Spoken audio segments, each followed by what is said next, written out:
ہے ٹھیک یا غلط میرا انداز گفتگو عابد جو کہنا تھا مجھے وہ کہہ گیا ہوں میں.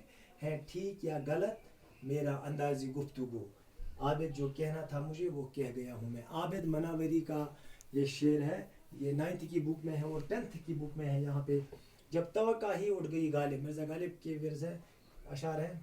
کیوں کسی کا گلا کرے کوئی, یہ شعر جو ہے یہ غالب کا ہے. جب توقع ہی اٹھ گئی غالب, ایکسپیکٹیشنز ہی اٹھ گئی غالب, کیوں کسی کا گلا کرے کوئی, پت کیا گل کرو اس. یہ جو ہے یہ 10th کی کتاب میں ہے, یعنی مقطع شمارہ تحت, یعنی شاعر اپنا تخلص جہاں پہ استعمال کرتا ہے. یہاں پہ ایک اور جگہ میں یہاں پہ بھی اس نے اپنا تخلص پیش کیا ہے فراغور پوری نے. 9th کی بک ہے 107 پیج نمبر. ایک صفت فراق اس کی دیکھا ہے تو ذات ہو گئی ہے. 107 پیج نمبر. اس میں بھی اس نے مقطع کا استعمال کیا ہے. فراغ گورکھپوری نے اپنی کتاب میں یہاں پہ مقطع کا استعمال کیا ہے. تو اب یہ دیکھنا ہے کہ یہ جو غزل ہے,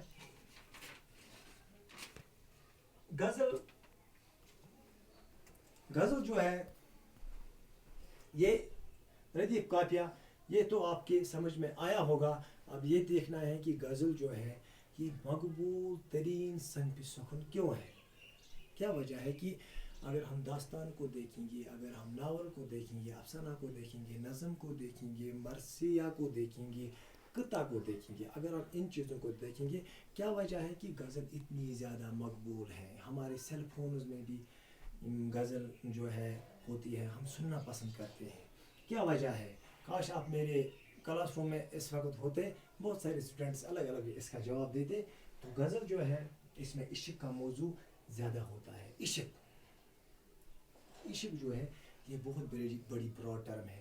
عشق انسان اپنے اللہ سے بھی کرتا ہے, عشق انسان اپنے نبی کریم صلی اللہ علیہ وآلہ وسلم سے بھی کرتا ہے, عشق انسان اپنے ابا سے بھی, اپنی امی سے بھی کرتا ہے, اپنے بھائی سے بھی, اپنی بہن سے بھی عشق کرتا ہے.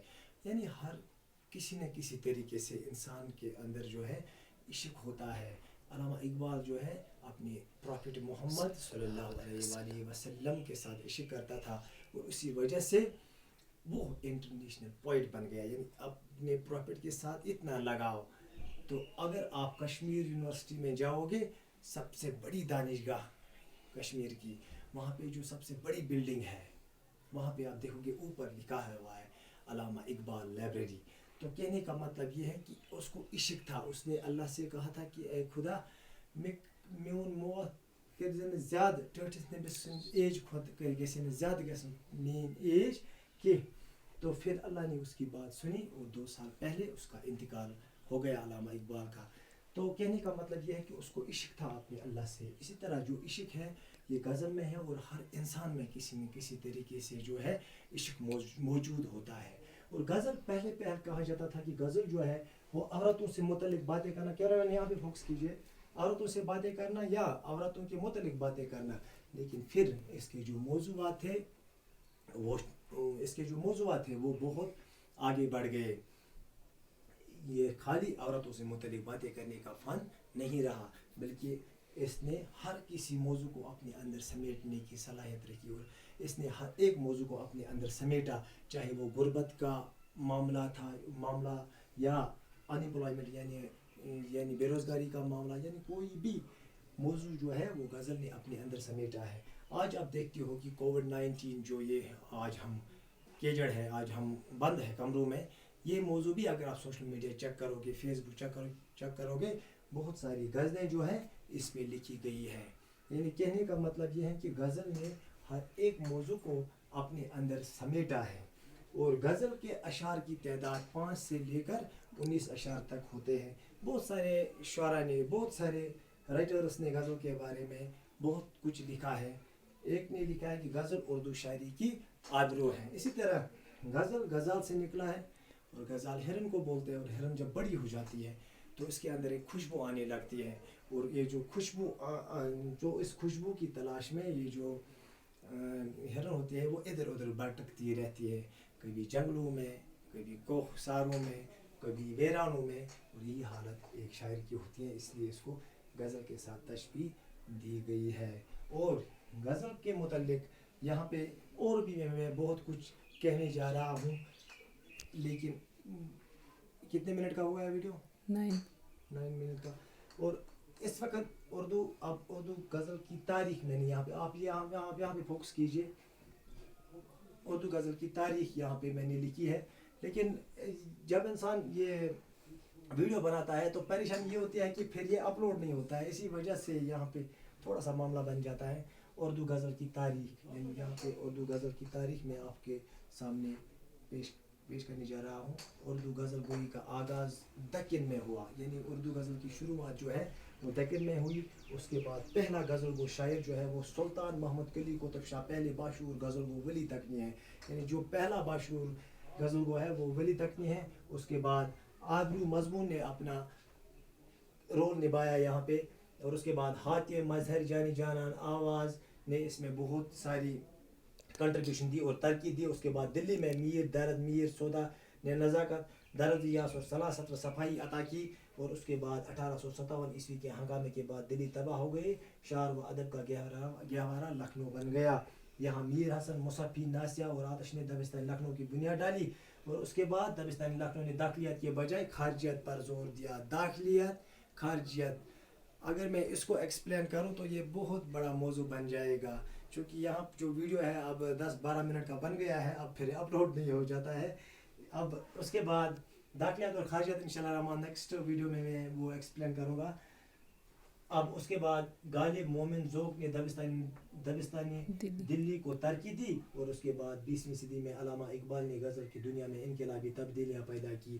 اس کے بعد علامہ اقبال تو آپ جانتے ہی ہو, اس نے بہت سارے ایسے اشعار لکھے ہیں کہ محمد سے وفاتو نے تو ہم تیرے ہیں, یہ جہاں چیز ہے کیا روح قلم تیرے ہے, نگاہ عشق و مستی میں وہی اول وہی آخر, وہی قرآن وہی فرقان وہی یاسین وہی طہا, محمد کی جس دل میں الفت نہ ہوگی سمجھ لو کہ قسمت میں جنت میں ہوگی.